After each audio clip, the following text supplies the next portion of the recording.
Hey, everybody, and welcome to the Three Gun Show. I'm your host, Dave Hartman, and with me today is Josh Tarrant. Josh, welcome back to the podcast. What's up, brother? How you doing, man? Good to see you. Thanks for having me.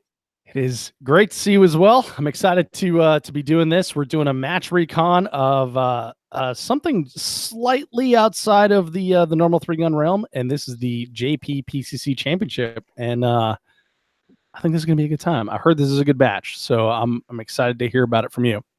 For sure. Yeah, just a little bit out of phase from the three gun show, but there's enough three gunners that play in the USPSA PCC world. I think it's relevant. So yeah. Yeah, for sure. And we like other gun games as well. So this is kind of fun to be able to do. Plus, been a while since you've been on the show. We got to have you back. So here we are. Awesome. Happy to be here. Thanks for having me here, bud. So what's going on in Josh's world lately? Man, so I just finished up two major USPSA PCC matches. So that was kind of my focus. I put the three guns down for about a month, focused on those. So the JP PCC match was one of them, which for me personally was a disaster. I had some magazine issues and kind of crushed my match. But last weekend I concluded the Ohio State Buckeye Blast State Championship, and I actually won it, which was pretty cool. I've been chasing that title for a couple years now. Nice. Well done. Thanks, done. Man. Thank you. Appreciate it. Buckeye Blast. So that is a USPSA match. Do they call that like an area match or something? State championship match. So it's technically a level 2. It's I think it's equivalent to an area match. I believe both are considered level 2s, I think. Okay, cool. Yeah. Awesome, dude. So did you have like all the same people there at the Buckeye Blast that were at this Indiana match? There was several that were at both matches. So yeah, I did run into some people that were at both. Gotcha. The JP PCC match was definitely like a concentration of like I would say anyone who wasn't shooting something else. There was a pretty serious PCC guy, kind of in the region that I at least know of. Definitely came. Max Leograndis, came over from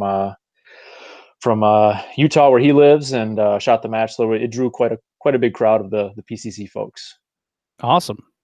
Yeah. So Max is a force to be reckoned with in PCC. I think he's a force to be reckoned with any rifle in his hand. The guy's a pretty damn good rifle shooter. And a stout pistol shooter as well, I would say. Which is a hidden talent that most people don't realize. And I shot with him a couple of times and was surprised at how well he shot a pistol, because you really don't see him do it that much. Yeah, and I think he kind of like downplays that portion of it. But they shoot. So Max is a TPC instructor, and they shoot a ton of pistol there. So yeah. Kind of expect that, right? Yeah. I think he's a GM production guy in his own right. I was surprised. I shot with him 2 years ago at the Hard as Hell match out there, and when it came time for a really heavy pistol stage, I was like, okay, not only a PCC guy, but he can shoot a pistol too. Yeah, I got to shoot with him a couple years ago at a SHOT Show aftermatch, and I like Max. Max is fun to shoot with. Yeah, he's a speedy, squirrely dude. Coming from a rather squirrely dude myself, I think he makes me look a little slow. Yes, that's a good point. He's quick. He's real quick. We have different style. Yeah. He's that tall, and I'm twice his height, so I think I look smaller. I look slower because I'm bigger, but he's quick. He's super quick. Yeah, so it's not that he's faster; it's an optical illusion. Yeah, he's like the Jay Carrillo syndrome with the little feet that just go really, really, really, really fast. Yeah, like Barney Rubble. Yeah. Sorry, Jay. All right. After all those nice things that he said about you, geez. Oh, I know. He's gonna take them all back. Redact all those statements. Yeah. Well, we already spoiled the match that we're talking about here, but let's jump into this. Josh, sure. Tell us about the JP PCC Championship. When was it held? So the match was from May 24th to the 26th. Took place down in Sellersburg, Indiana, which is right by the Louisville, the Kentucky, Indiana border in Louisville, for kind of cool stuff in that area. So if you haven't been to Louisville, it's a nice area. There's some cool towns right there on that border. New Albany, where we stayed, it's kind of a nice downtown area. Riverwalk areas kind of all around. So there's some nice stuff around that area to check out too. So pretty nice little spot to go to.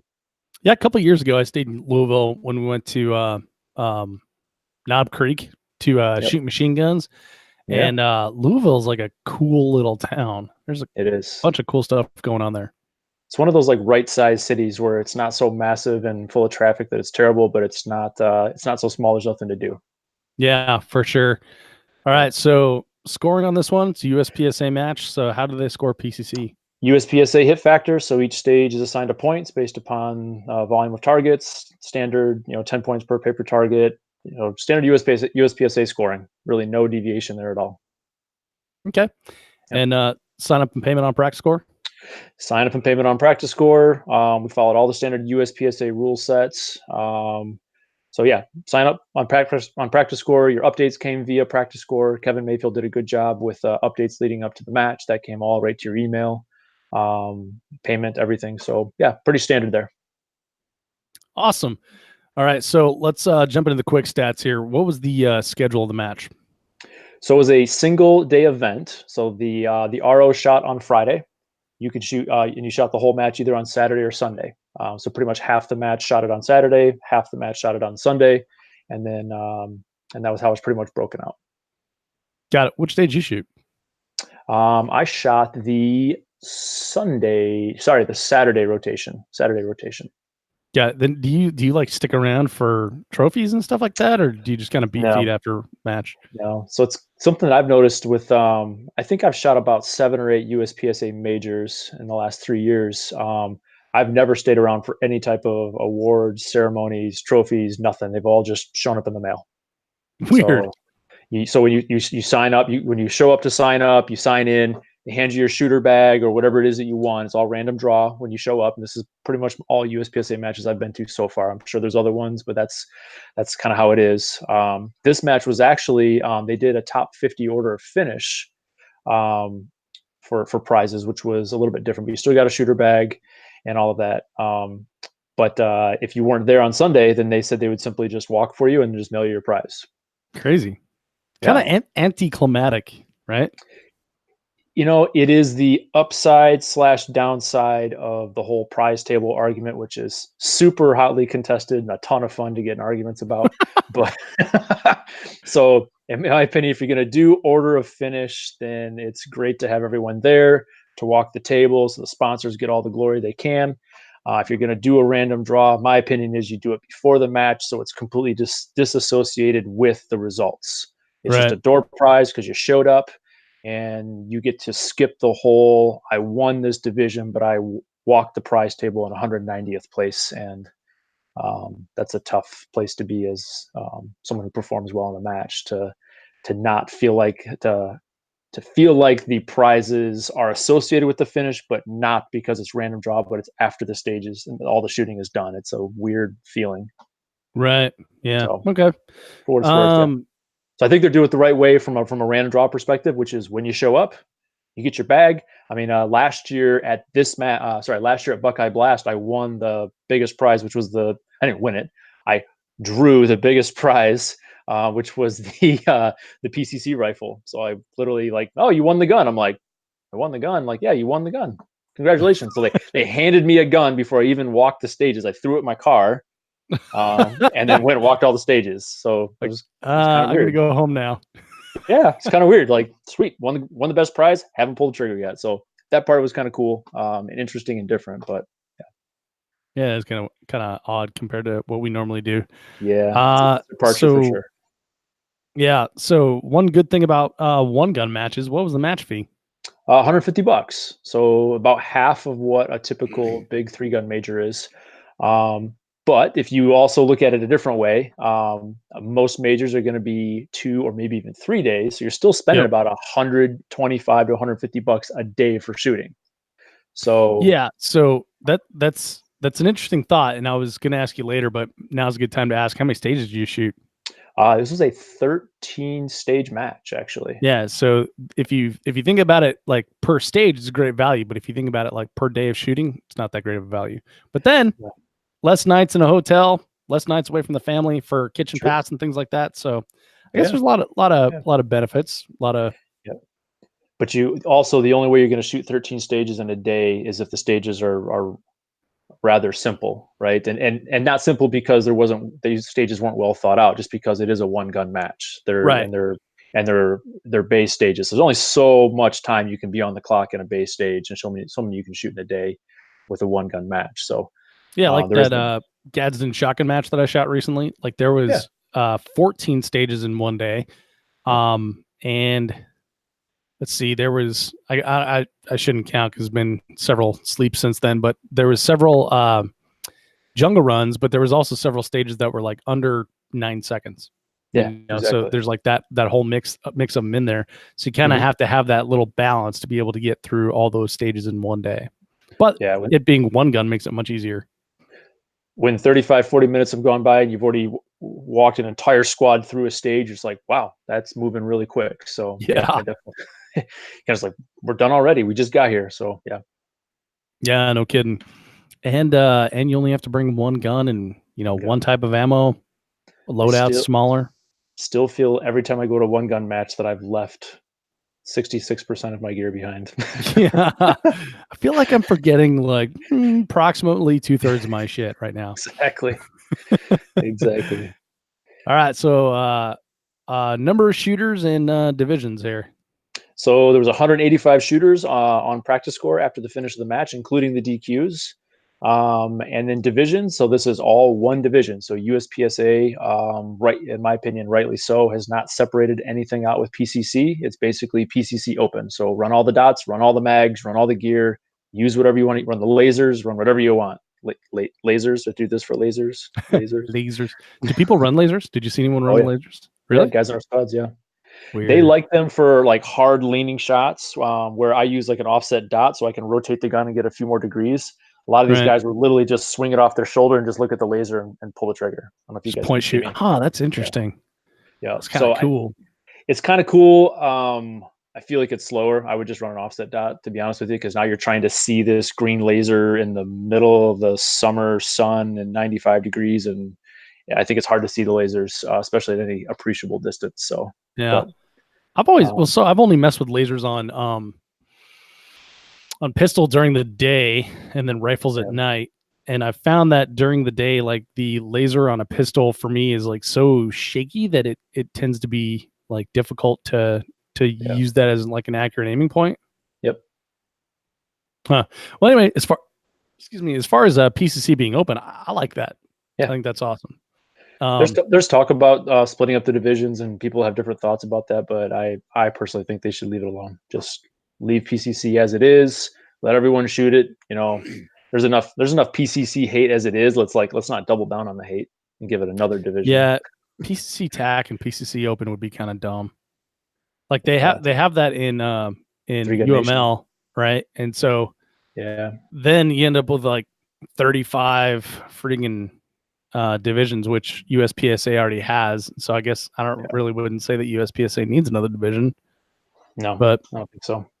Yeah, well, they had to carry optics. They got limited 10, which is just kind of almost crazy and silly, but makes California people happy, I guess. But anyway, we're not here to debate the USPSA divisions, but I digress. We're not. Okay, so that's what we've been doing constantly over like the last couple months.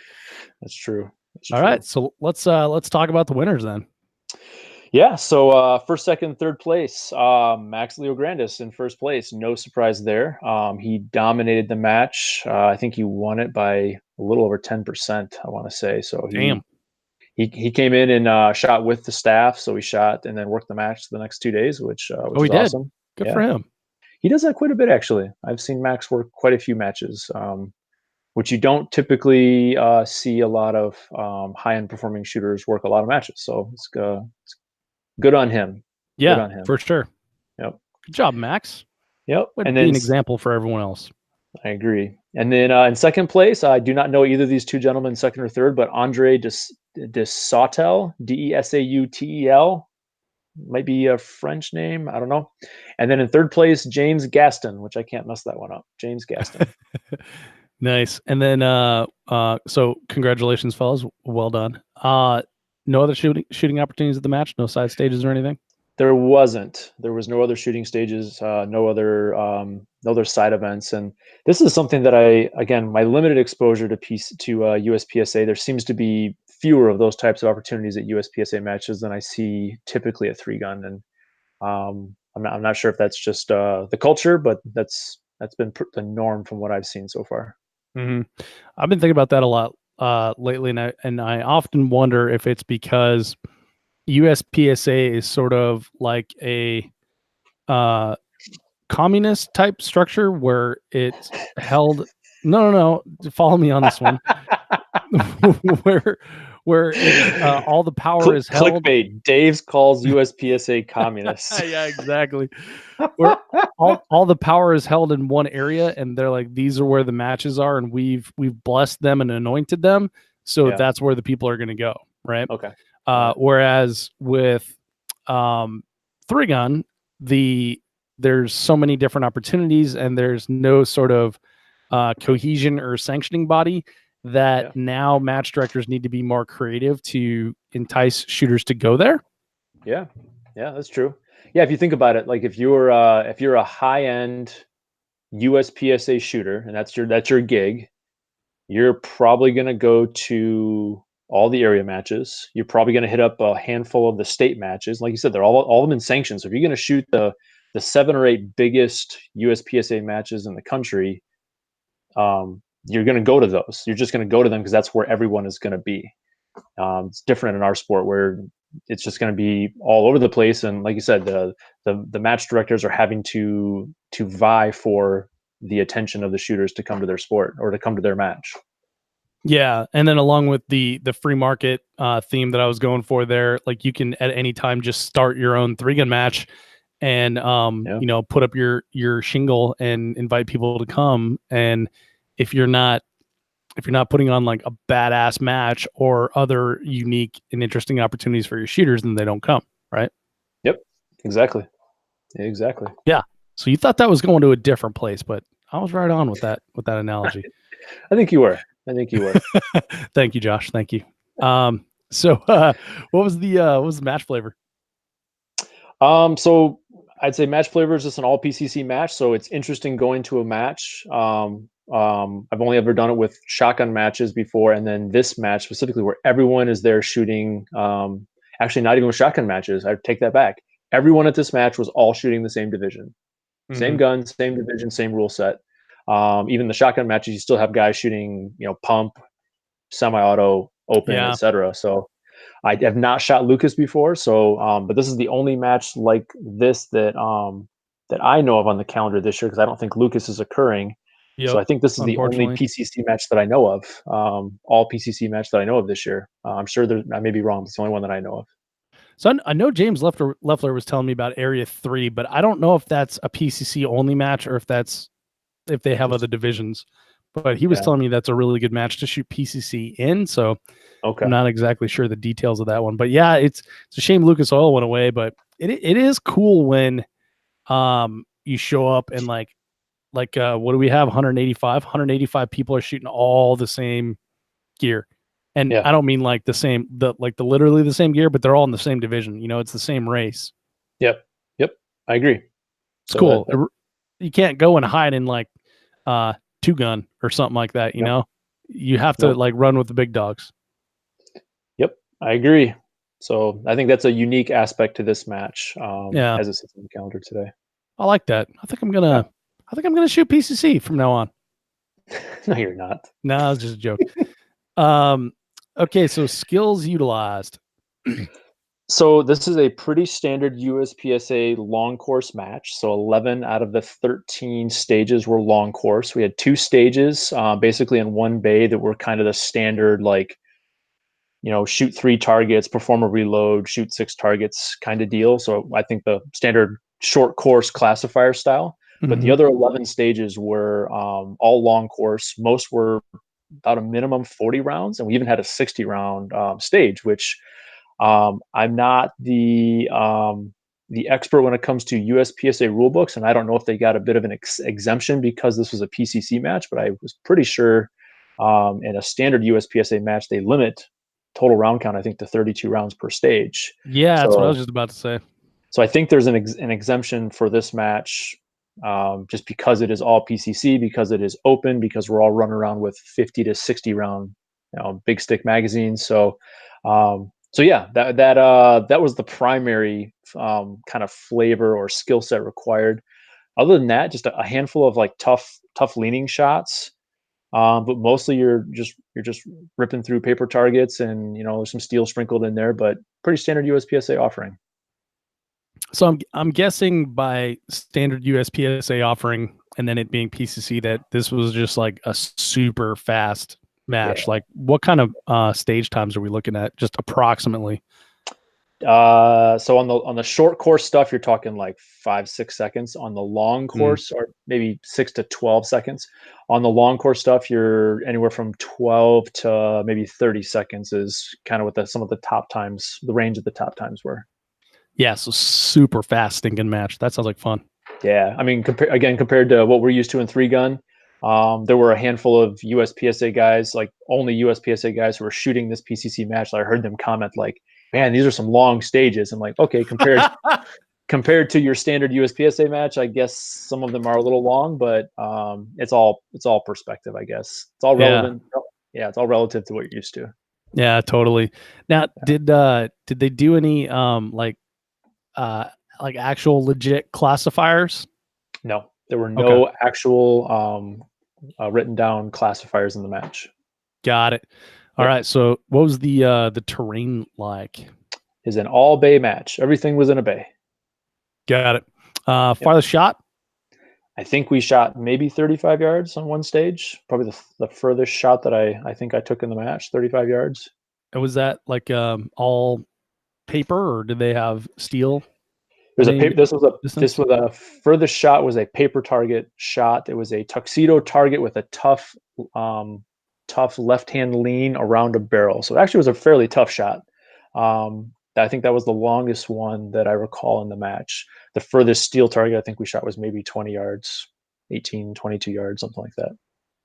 So I have a question about like PCC in general. Like this is like the dawn of the sport. Like we're still trying to figure out what the platform is capable of and like what it can do and what we should do in matches and stuff. Yeah. When are we going to see like a 50-yard plate rack? So I would ask a question back to you, Dave. And do we want to shoot a 50-yard plate rack with a PCC? Because I think it's boring and kind of dumb, personally. I mean, I honestly don't know. I don't like it. I don't like shooting. So I have shot PC. I shot PCC one time in a 3-gun match, and I used that in lieu of my 3-gun rifle. And I can tell you from my opinion, this is just my opinion. I thought it was incredibly boring to send a big old 130 grain, projectile at a plate rack at 70 yards. I just didn't think it was fun. I'd rather have knocked those down with authority with my 223 rifle. Had faster follow-up shots. Like it's just the right tool for that engagement. Now I think you take that PCC and you bring it back inside of 30 yards, and you're ripping through a tight course in this format that they do in USPSA with it. I think that's its sweet spot. So that's my opinion. So I hope we don't see more of that, because I don't like it. I think you start playing that game, now you're starting to give up on some of the things that I think makes PCC so fun.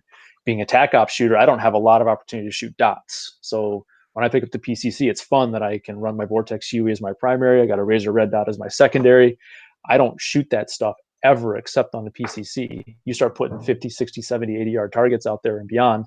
Now I'm going back to a variable power optic, which is fine, but I give up that fun factor that I enjoy so much, which is just a 1-power holographic or projected dot and just going to town on fast targets. So all right, that's my opinion. Well, so I share your opinion on the one 3-gun PCC match that I shot. That was back when 3-Gun Nation was experimenting with that, and there was no such thing as 2x4 at the time.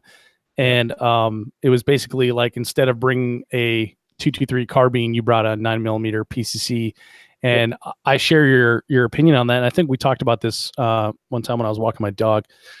But like I didn't like it at all either. Like I was just watching dudes like smoking targets at 400 yards with their rifles, and I'm shooting these poppers at 100, thinking like, oh man, I kind of wish I'd have brought my rifle. Yeah, it's I just it didn't give me the same thrill and enjoyment personally. So the reason from this question though comes from like these are rifles, right? Like they are capable of getting Hail Mary hits at at 200 and 300 yards, and aimed hits at 100 yards on like full size IPSCs. I've done it myself with the Tavor 9mm, but it's kind of like saying shooting a slug out of your shotgun is capable of hitting something at 300 yards too.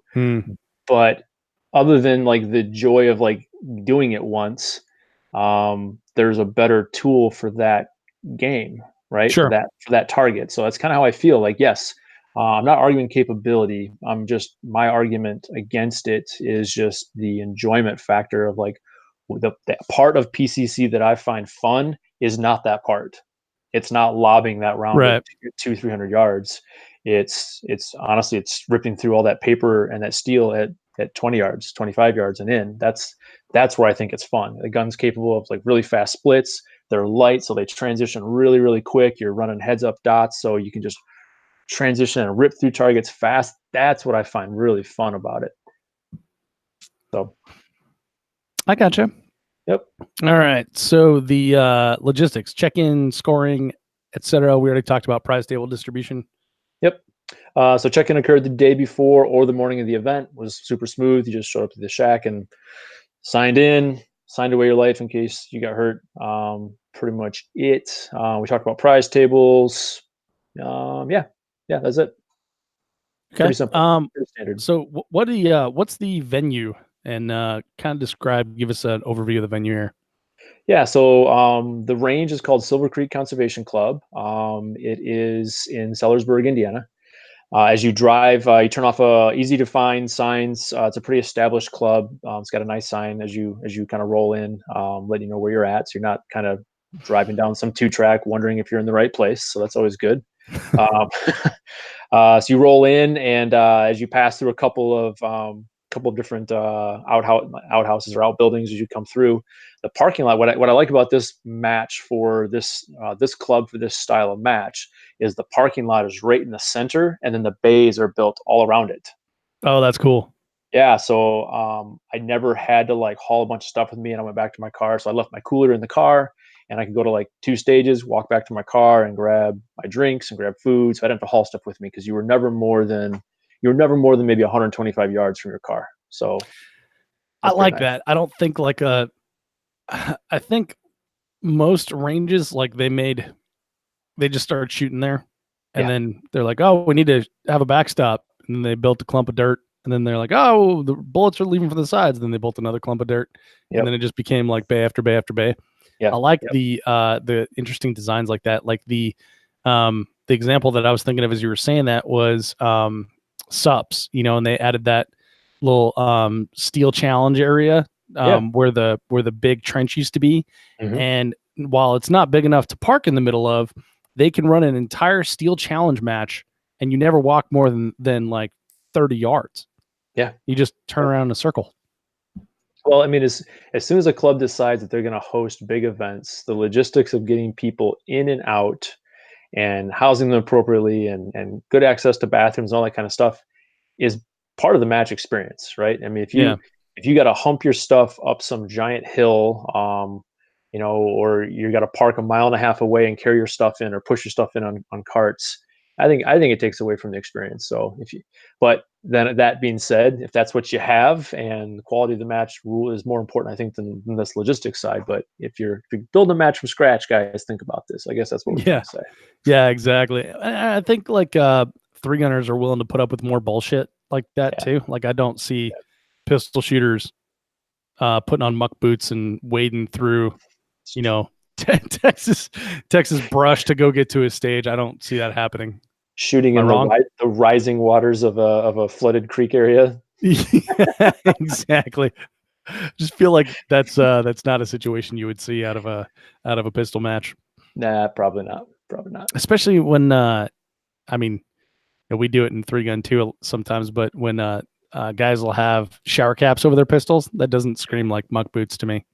Yeah, I agree. All right, and then we already talked about hotels, it being near the Louisville area and stuff. So, what was pre-communication like? I think I got 2 or 3 updates from Kevin Mayfield. Kevin Mayfield's the match director. He put the match on last year and this year. I think there were 2, if not 3, leading up to the match, just with check-in times and logistics and all that kind of stuff. So I think the pre-match communication was good. The one thing that I think is an area of opportunity with pre-communication was a squad matrix. So this is the squad Mm-hmm. you're on. This is the stage you're starting on. So we kind of either got that by finding Kevin and getting it out of his notebook from him, and I think he kind of gave some of it to us during the briefing. But just having that in advance, they did send out all the stages, so you got all 13 of the stages emailed to you. You could print them out and have an access, and they were actually really, really accurate, Cool. which was pretty nice. I mean, you could legitimately almost do a walkthrough preparation from the match booklet, which I usually don't spend any time doing that, but I just kind of happen to notice. I'm like, oh, these are actually pretty darn accurate. Yeah.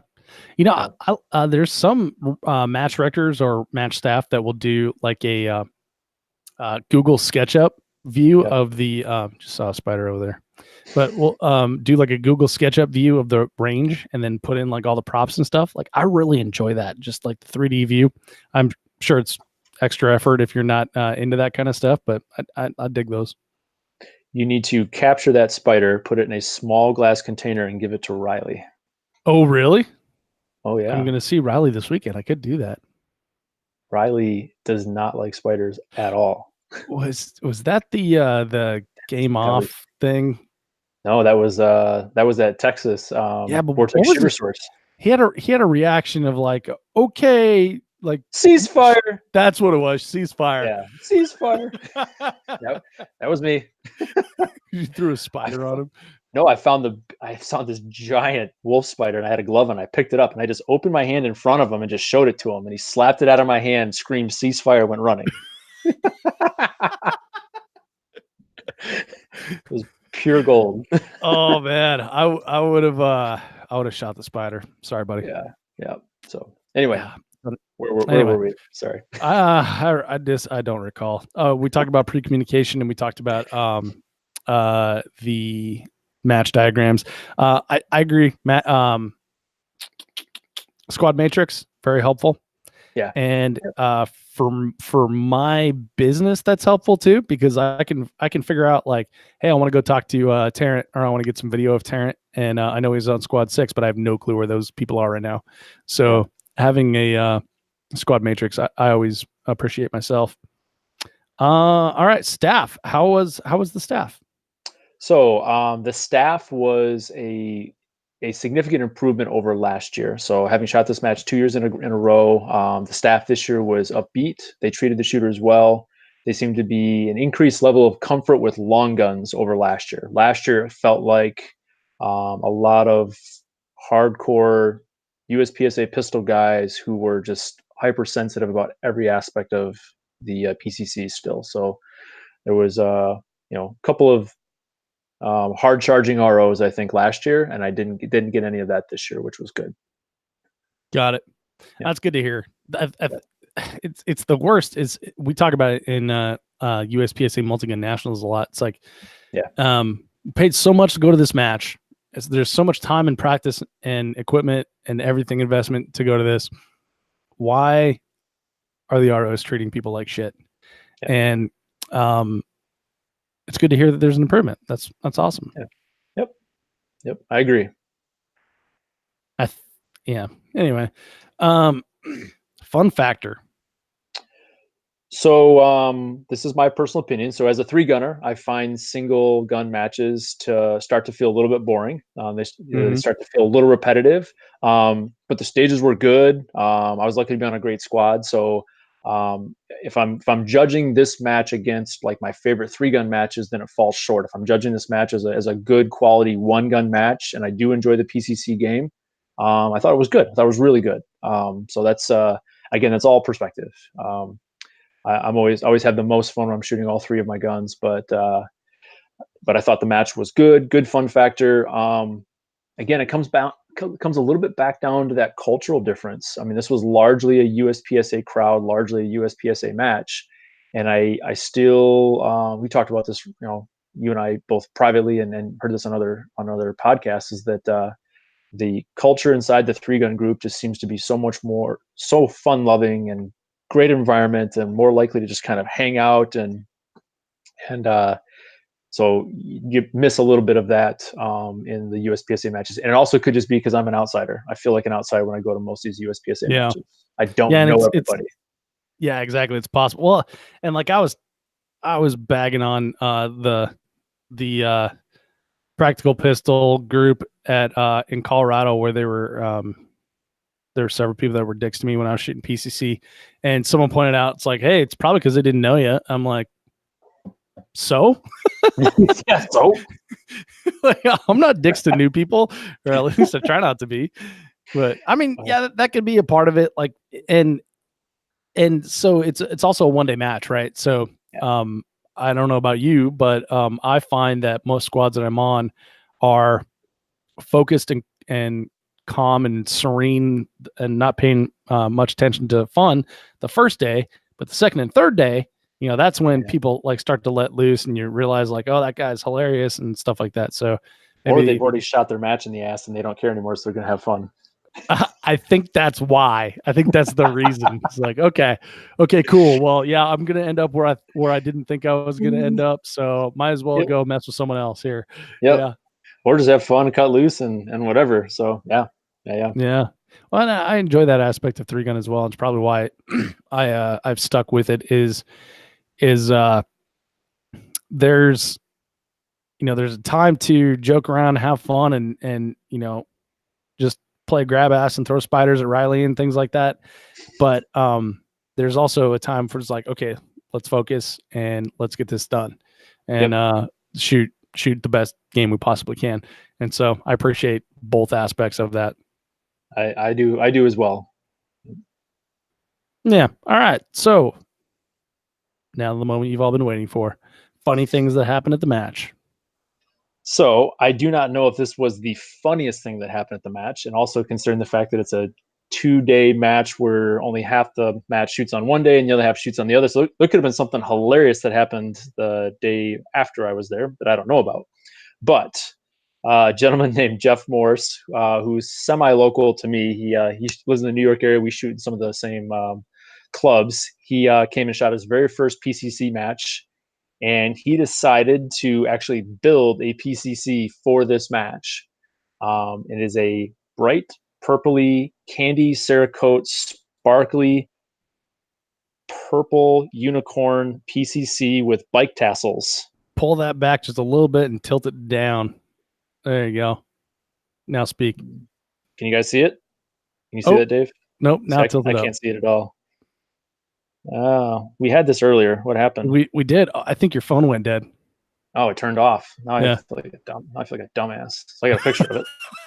There we go. There it is. We got to see that on my stage. It was glorious all day long. He would show up to make ready, and Yarrows are chuckling and laughing. So that's a bike tassel hanging out of the grip in the back end. Beautiful Cerakote job, actually. It was it looks really cool. So what the hell kind of handguard is that? Is that just a bare barrel? So that is, I believe that's the TACOM sleeve that goes over that short barrel. So he's got like a 5-inch barrel, and then the sleeve that goes over it. So technically, your hand's out in front of the end. Your bullet's going right by your hand. No, I'm not a huge fan of that. You're not gonna see Dave messing around with that. Good for him though. Yeah. So yeah. But so he shot that in the match. That is a beautiful PCC. I like it. He was rather proud of it. So. How did he shoot? Oh, he did fine. I mean, he's a pretty good open shooter. So you could tell he was a little bit fish out of water with the PCC. It definitely felt different. He looked a little uncomfortable, but I think he had fun. He said he had a good time. Good. I like that. I just saw something else over there. What the hell was that? Was that a lizard? Jeez, I need to get back in the house. But I didn't know you lived in a zoo. I know the shop here, man. It's there's all kinds of places for things to hide. So I need to air this thing out. It's been really wet around here. But yeah, I like that kind of attitude. We're gonna be here. We're gonna have fun, but also we're gonna shoot well. So good for him. Yeah. Yes, sir. So what do you think, man? You gonna go back and shoot it again? I think it will. Yeah, it's so I got a handful of my sponsors that care about the PCC game because they're invested in it. I do like it. I do tend to do pretty well in them. So and I like the little bit of a change up. So it's for me it's shoot 3 or 4 3-gun majors and then take a little break. It's also a local drive for me. So I'll continue to hit another 5 to 6 PCC majors a year just because they're close and they make sense and they're fun and it's a nice little break. Yeah, I think that's pretty cool. I like doing the breaks and getting trigger time on different things. Like Yeah. here in Texas, no major PCC match around here, but there are precision matches absolutely everywhere. So, Yep. There you go. The next distraction. oh PRS. buddy, I'm about to be distracted. Are you? Good for Any you. minute now, I'm going to be distracted. It's going to be awesome. So I have 4 PRS rifles and I've shot 2 PRS matches. Oh, really? Well, I will give you my address. Yeah, I was kind of scratching my head doing the math the other day. I'm like, what the hell? I got more PRS guns than matches I've ever shot. I got a problem. I need to figure this out. Yeah, that's good times. Yeah, It is a different animal though. yeah, dude. Amax and I went and shot that sniper match, which I was told are different than um, PRS matches. Okay. Yeah. And holy crap, fish out of water, bro! Like Yeah. that Yeah. was an eye opener. And it's kind of weird because they tell you only get one shot, but you don't really understand it until you throw that first flyer. Yeah. Yeah. You're like, So oh, I don't get a makeup. so this winter, you got time for a quick PRS story. I know it's not necessarily relevant to our talk, but Oh yeah, we're almost. Well, you already said you'd come back and shoot it again, so yeah, we got yeah. we got time for wrap up Okay. story. All right, so I'm shooting my very first PRS match. It's kind of a local one this winter, and and I go into something new with just like, hey, no expectations. I'm gonna go out and learn. I'm gonna have fun. I'm gonna put my ego on the shelf. I know I'm gonna suck. I'm just gonna go have fun, right? So we get in our squad. Who wants to go first? I just raise my hand. I'll go first. I don't mind. I'll go first. So first shooting position was prone, shooting through this barrel, and you started standing up about 5 yards back from the first position. Shooter, are you ready? Stand by. Blows it. I dive into that position like I'm coming into a position for 3-gun, like my life depends on it. Tack, You tack, know, tack, tack, tack.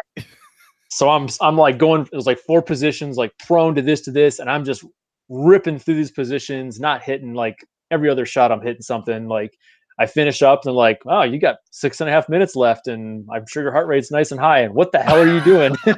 I watch the next person goes, and they just kind of a not so much like casual, but certainly not fast. Just kind of with purpose get into position, but they're not Yeah, moving quick. So I'm like, oh, okay. I probably don't need to go that hard. yeah. I tell you, So man, the dudes that we saw, or the dudes that we shot with, they were sniper teams, so yeah, they were moving with purpose and they were getting into spots pretty decent, and then they spent all that time settling in. yeah, But there's this YouTube channel. I think it's called Connex Media or something like that, and they okay, do a lot of NRL videos. And some of the stuff I watch, where it's like, it's a dude sitting there, he's holding his rifle, and he's got like 13 bags hanging off of him like dingleberries, and he's got a lawn chair and a friggin' tripod, and I know. he's the dude's next to him. He's like, "Are you ready?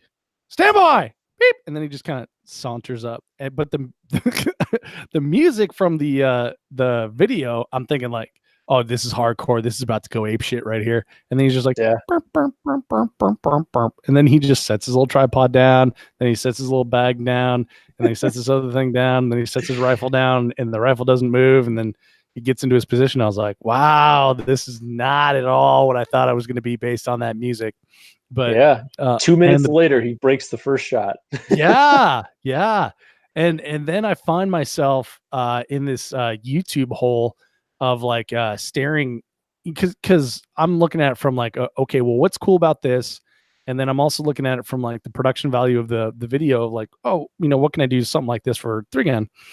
Yeah, But and then I'm trying to think like, okay, how would I play this game? Because it's definitely something I want to do. I like shooting stuff really far away. And yeah, hour and a half later, I'm on my like 38th video and I'm still watching, and I probably watched 9 shots in that hour and a half. And I'm like, I know. I'm just staring at the screen like, what the heck? Yeah, it's kind of funny. Whereas like in 3-gun, it's like beep and then it's Yeah. just a completely different animal. PCC and long range shooting got to be like the two opposite ends of the spectrum, right? Oh yeah, and it's weird. Like if you think from a gear perspective, like I feel like 3-gun's a lot of gear, like a lot of intense gear. But so my very first match, by the next stage, people are like strapping stuff to me, and I got these bags I'm dragging around and these tripods and shit. I'm like, what do you do with all of this? Like it's crazy. Like they make open shooters look like they're limited tack shooters. Yeah, I was listening to the Vortex Nation podcast, and Yeah, they had Jim C and Regina Milkovich on. Did you listen to that one? I did not listen to that one, but I saw it. Yeah. Oh man, you should check that one out. So Okay. they the title was like Long Range Mental Game or something like that. Okay. And they covered that for like probably 38 seconds. and then Okay. the rest was all about like other things, but I thought it was like a really cool like from an outsider perspective, it was a really cool view into like their game and their culture, which I thought was really interesting. And then Jim C at the end had like a really interesting safety talk, which I think is something that we could use in 3-gun as well. And then at the beginning, they were talking about how they created the series. Oh, it is a lizard. I'll be damned. Squirrel. I wonder if I can shoot that thing. No, it's a lizard. It's not a squirrel. But it's Texas, man. But I feel better that it's a lizard now. Actually, he's eating the bugs in here. So anyway, so they were talking about like how they created this series, which I thought was like a really cool model that 3-gun could go by, but probably won't. Mm-hmm. But in the middle, Regina was talking about their club matches and all the things that they don't require shooters to do, because when new shooters show up, like if you ask them to bring a tripod, and then you've doubled the cost of got another bug right there. You doubled the cost of gear entry into the match. Yeah. And I thought about that and I was like, man, I wonder what some of this stuff costs. And so I started looking up like prices of things. Holy sheep shit. People think 3-gun is expensive. This is a single gun match, and it is way more expensive than 3-gun is. Way more expensive. So I dipped my toes in it, and I think I've already got $350 worth of bags.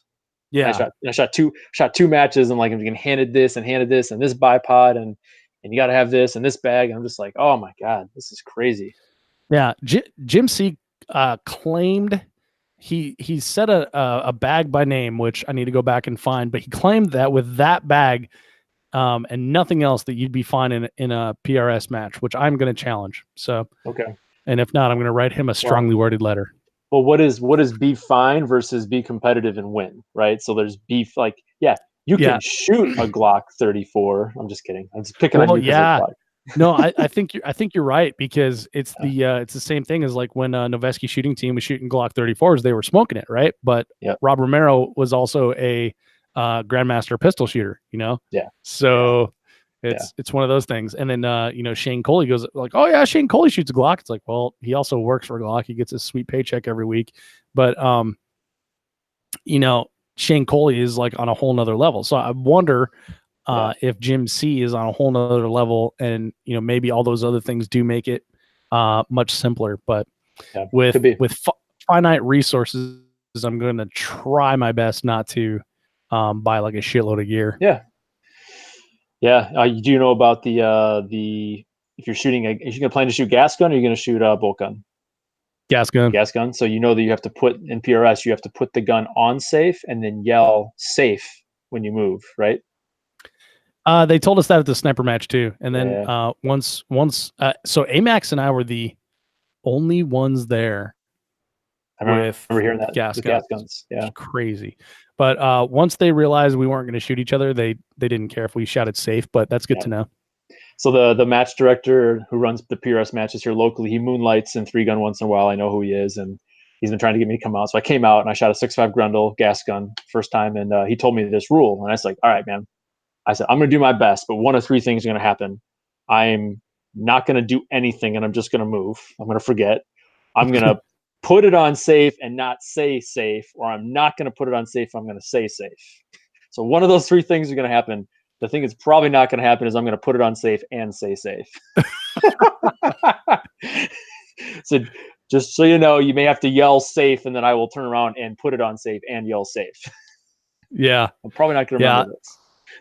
I was all right with putting it on safe every time. I didn't Yeah. have an issue with that. The yelling safe is kind of weird. Yeah. Most of the time. So long time ago, one of my friends that I shot with back home in Colorado, Drew Bolt, he told me that he was going prone. I can't remember where this was. I want to say this was USPSA Multi-Gun Nationals, but I don't remember.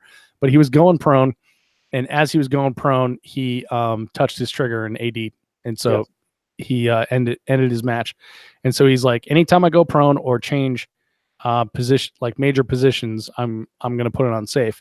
And like I've always been one of those people that kind of like when you've got a fair distance to move, like I'm not like in between targets putting it on safe, or in between arrays, or if we're shooting like an all rifle stage that's all paper, I'm not gonna put it on safe there.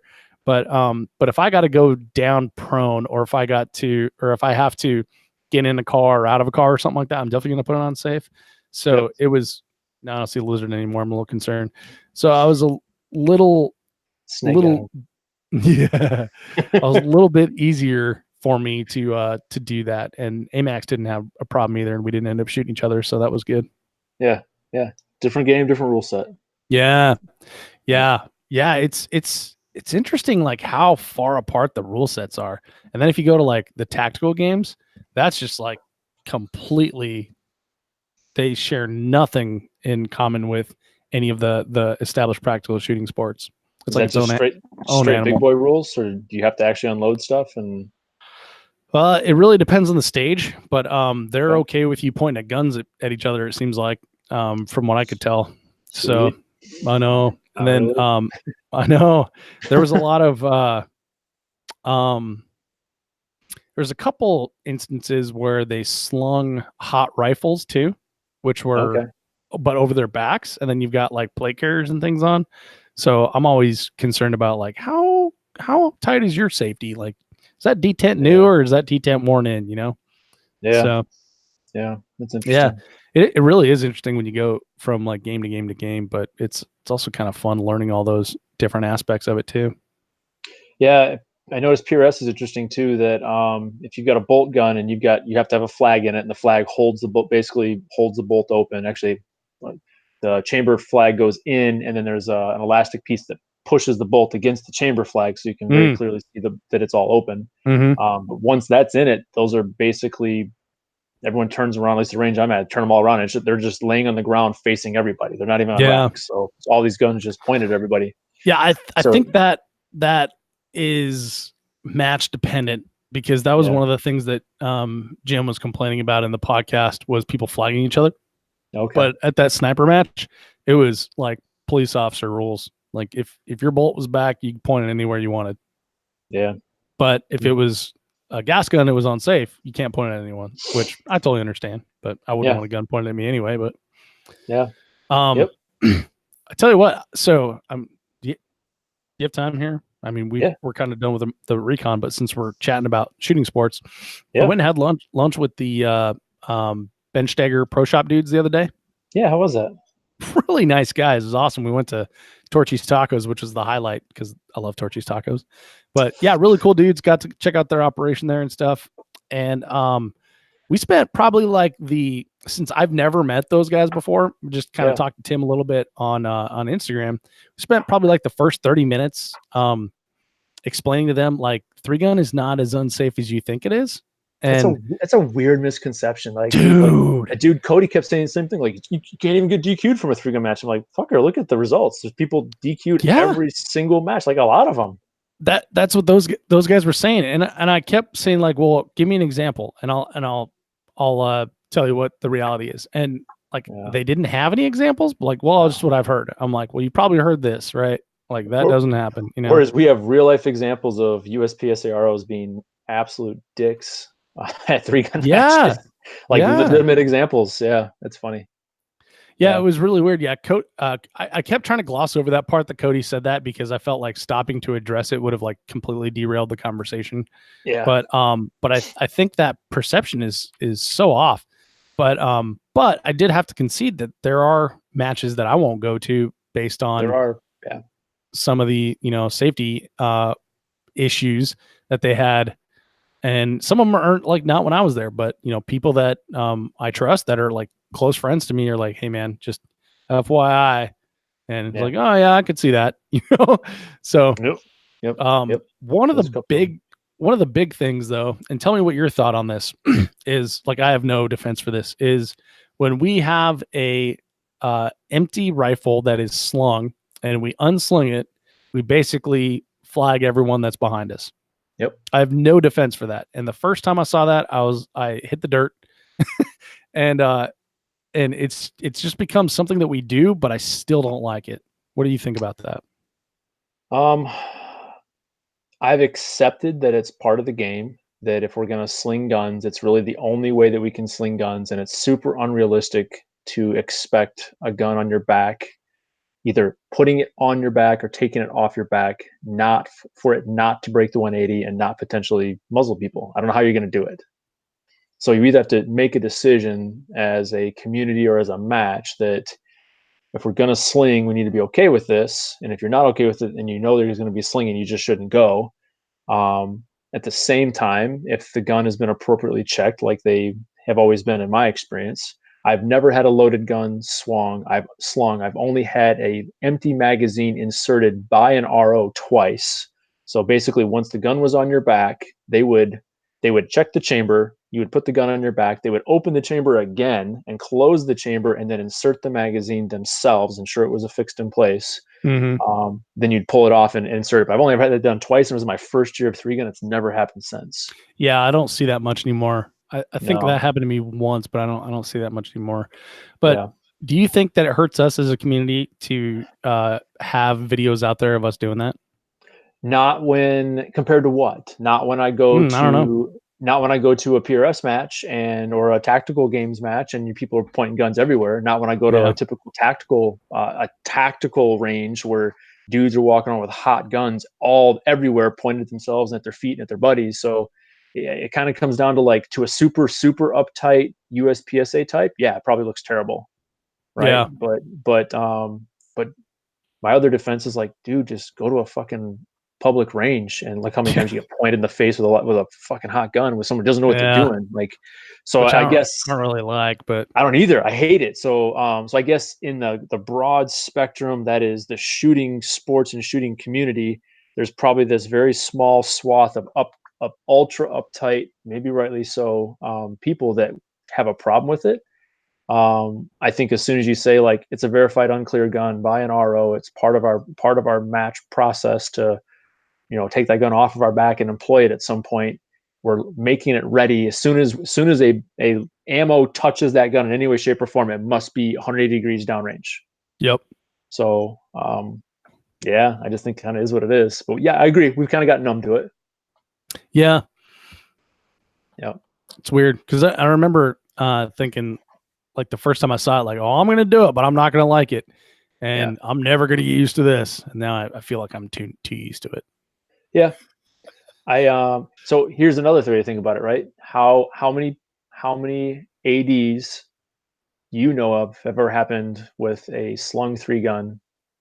How many people have gotten shot doing it? Nobody, right? So the process is working. The intent of safety rules is the process is working, right? Yeah. No guns have gone off. Nobody had Slung one loaded. shotgun, however, Blue Ridge routinely does like a sling your shotgun, shoot some stuff, and then put it back on the sling again. Yeah. And Blow your chest rigs. Yeah. Oh yeah, chest rigs are constantly racking rounds out of that.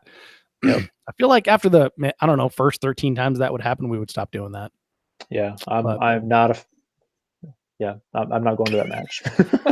No, it's a shame too, because like all the other stuff looks cool, but it just seems like cutting corners for big boy rules sake, and that's going to end up getting someone hurt. Yeah, running through those woods with that shotgun basically draped around my neck on the sling, shoot 4 targets and just put it down, and like, yep, hope that safety works and I don't bump that safety off and my 2-pound, shotgun trigger doesn't go off and blow my toes off. Yeah, and of all the guns too, the shotgun. Yeah, You know, like yeah. there's I It don't was just know. it's just not necessary. Like, I just that's the No. you know, and What the does only it time add to the stage? nothing. And even go back to the No. sling thing, the only time that I think slings are even, I'm fine using slings and three gun as long as they make sense for the stage. If they add a necessary element to the stage, if it's a long travel stage and that rifle is the last gun you're shooting, you don't want that person all the way the fuck down there at the end to make it ready and come walking all the way back up as they get to the rest of the, like, I get it. I Hmm. get why we do it. But then you do have some matches like, there's a base stage, we're gonna have you sling. It's like, oh, come on. Come Yeah, on. that's silly. I wanna punch you in the face. Yeah. Now that said, in a like we were talking about, like there's different scenarios for everything and different tools for everything. Like Yeah. with if it's if it's go time in the worst possible situation, then yeah, I totally understand slinging and unslinging and things like that. Yeah. Yeah. Going to a pistol and stuff. Like I get that, but I don't like we were talking about. I don't think the trade off is worth it for a game. No.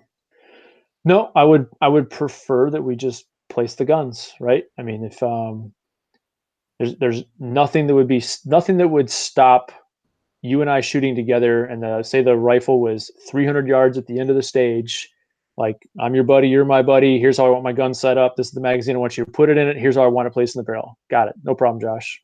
Taken Yeah. care of for you," right? You can do that while I'm back there getting ready, while you're finishing resetting. You walk the gun down for me, and I walk it down for you. All that stuff can be done. It doesn't have to be slung, Hmm. But you're right. It is something that we've accepted within our culture. For me, I don't have enough of a hard line against it that I'm like going to speak out about it personally, or Yeah, me neither. not do it. But I do see how some people would look at that and be like, "You guys are really dumb." Yeah, for sure. Well, and like I said, I did the first time we thought about it too, Yeah, and I like every now and then stopping and trying to think about things that I'm doing, like whether it's personal life or whether it's three gun or yeah, what we're doing as a culture, and think like, is this the right thing? Because a lot of times there's a thing called organizational inertia, right? Where you just yeah, get down a road and you're like, why are we doing this? Well, this is the way we've yeah, always done it. It's like yeah. the stupid fucking magazine tubes we have with our shotguns. It's like, why are shotgun tubes so long? Well, there was loophole in this rule set at this one match, and then it spread to all the other matches. So Yeah. we never closed that loophole. We just Nope. decided like this is what we're gonna do. That's Oh what it yeah, is I guess forever. so. Yep. Yep. So dumb. Organizational inertia. Yeah. I like that. Yeah, yeah. So anyway, well, we got way off topic there, but that was kind of fun. It was good chat as always. Yeah, definitely. Well, Josh, thanks for Yeah, doing man. the match recon of the 2019 JPPCC USPSA extravaganza. Absolutely, man. Happy to do it anytime. Sorry that it didn't go so well for you for mechanical Yeah. reasons, but I'm happy that you pulled it out in the next match. Thanks, buddy. I appreciate it. Yeah, thanks for being here, man, and everyone that's still sticking with us on the chat. Thanks for listening. We'll see you on the range. All right. Talk to you later.